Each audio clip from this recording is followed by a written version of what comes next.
With the announcement that Granblue Fantasy vs Rising will have no difference between manual input specials and easy input specials, the same old discussion about motion inputs being an integral part of fighting games came up again. When the original revealed that you could do specials with a single button, much like the it didn't get such a reaction. Mostly because there was a punishment for using the easy specials. A cooldown would need to end before you could use that same special again. I believe the intention was to give an incentive to newcomers to the genre to try doing those manually.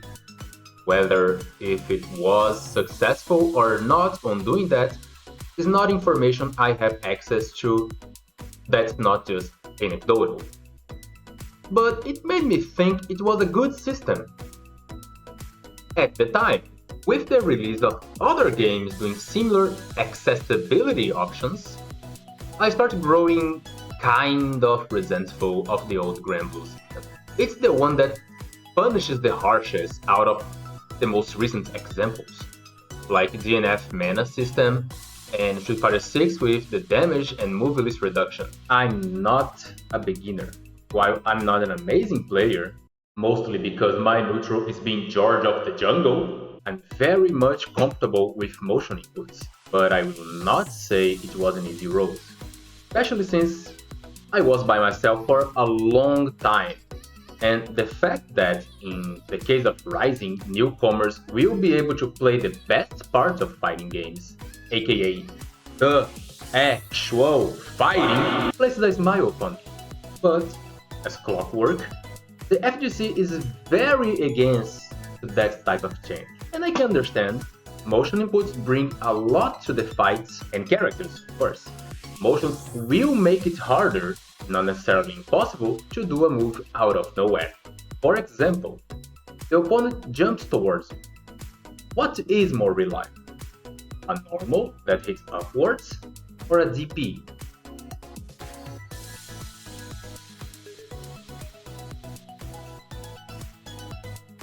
Both are good options in general, if all you want is to take them out of the air.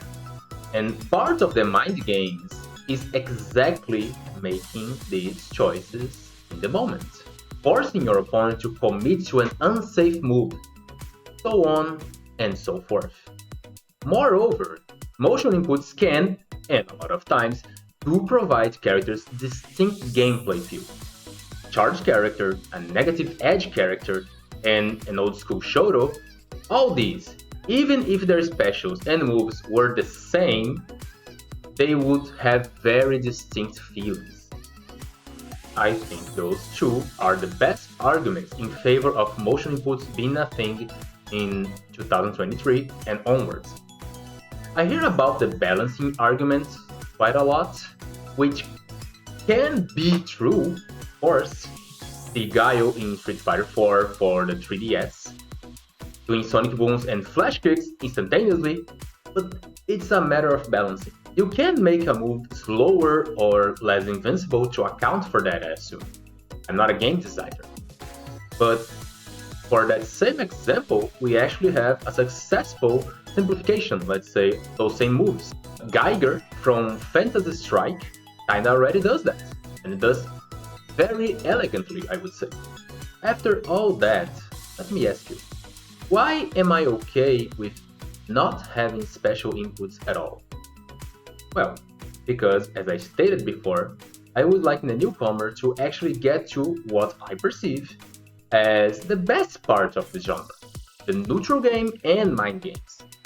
When Diaphone released his video talking about his first impressions of the game Granblue Fantasy Rising, he stated, I actually really liked how the inputs were before in this game. You had manual inputs and you had technical inputs, and the technical inputs gave you an advantage, right? You had less cooldown, you did more damage, and it was a good way, like a good training wheels for people to get their feet wet with the Marn inputs or the easy inputs and then learn the more technical inputs later. But they completely removed that, which is probably like the only change I really dislike in this version. As you can see, the quote retweets kind of go crazy on this tweet. I'm like, I'm disappointed, but it's not a deal breaker for me. I actually am all for like removing motion inputs in games because I think the core fundamentals of a fighting game are footsies, neutral, mind games, and that sort of thing. But at the same time, it is a really cool implementation. So I am disappointed it happened, but I like the direction it's taking. We'll see. I want to see more of the new characters, more of the new stages. I think. Which I 100% agree with. And I'm happy to see that there are people that have a voice reflecting the same feeling. Unfortunately, fighting games grew a reputation of being very hard to get into. I'm not going to get into that topic here. That is a dead horse and there are way too many videos about it. Every game, competitively speaking, is hard. But most games do not ask you to spend time just to access your character's kit. I keep reading these opinions that there is no fighting game that is successful by doing so. And they tend to point to DNF nowadays.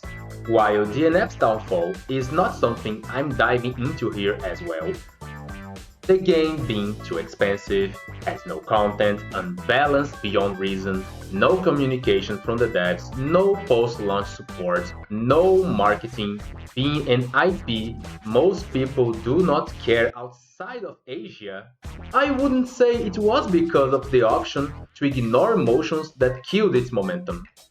So, let me bring one game that actually is doing very well, Street Fighter 6. But why? I can guarantee you that the modern controls do contribute to a lot of casuals and newcomers trying it at the very least, but obviously is not the only reason.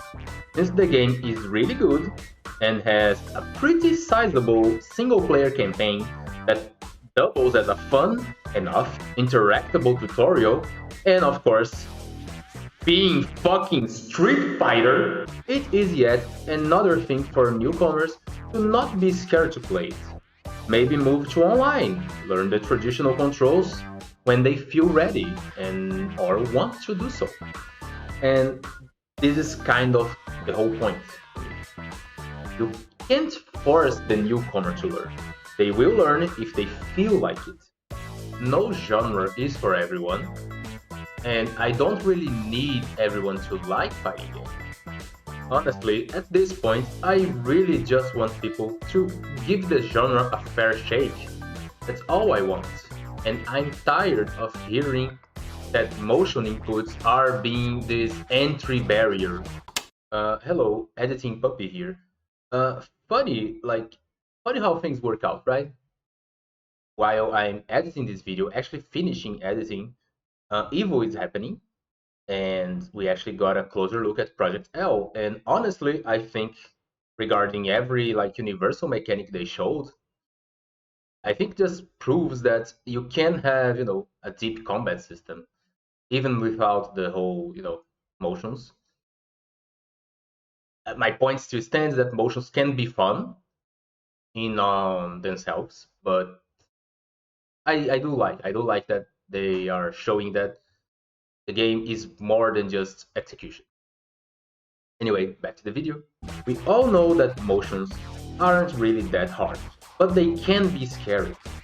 We all know the feeling of joining a new genre and not really wanting to go through the work to get to a competent level, while execution can be very fun, can be very satisfying. Playing Grand Blue Fantasy vs. Rising, Project L effectively, and games with this type of controls have the possibility to make newcomers get into the community where undoubtedly they can find veterans that are willing to help them in the future if they wish. But essentially punishing the newcomer with a tool that was basically made for them can just create a sour taste in their mouths. I'm not saying this will happen for sure, but I do believe my point still stands. It's a very possible possibility. And of course, veterans are always going to crush newcomers. That's normal. Every game that is PvP is like that, basically. Maybe Some party games are not like that. That's kind of the point. But in general, that will always be the case. Doesn't matter how easy or how hard the game is in terms of execution and actually, playing it. There is always strategy that the newcomer will just not be aware of, and that's normal. The last thing I want to bring here is I think a lot of this rejection is the fear that if these games get even more successful after that option is provided, motion inputs are going to disappear, dumbing down the game as basically, which is the slippery slope fallacy.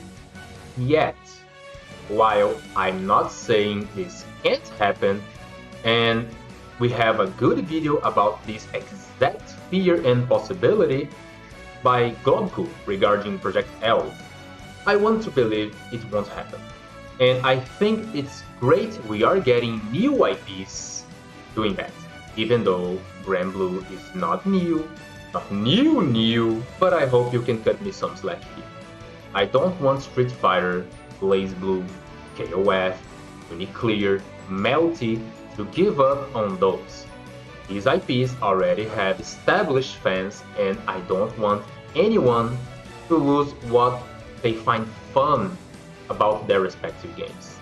At least Granblue doesn't have a legacy of 30, 20 plus years using a control scheme, so I am perfectly okay with Granblue being like this. I hope I was able to convey what I think and what I feel to you, my dear and handsome or gorgeous viewer. Lastly, I want to showcase a few conversations I had. Conversation? Singular? So, a few days after this video goes live, I will have another one uploaded, which will be just me interviewing some friends, acquaintances, regarding their experience getting into the genre, which kinda became something that I wasn't planning for actually. I was looking for people that either started their journey in the genre maybe like a year ago, or just started or are starting right now, or people that gave up for whatever reason. But honestly speaking, I was floored by some of those things. Not all of them are groundbreaking necessarily by themselves, but it was a very nice surprise. That being said, I hope to see you there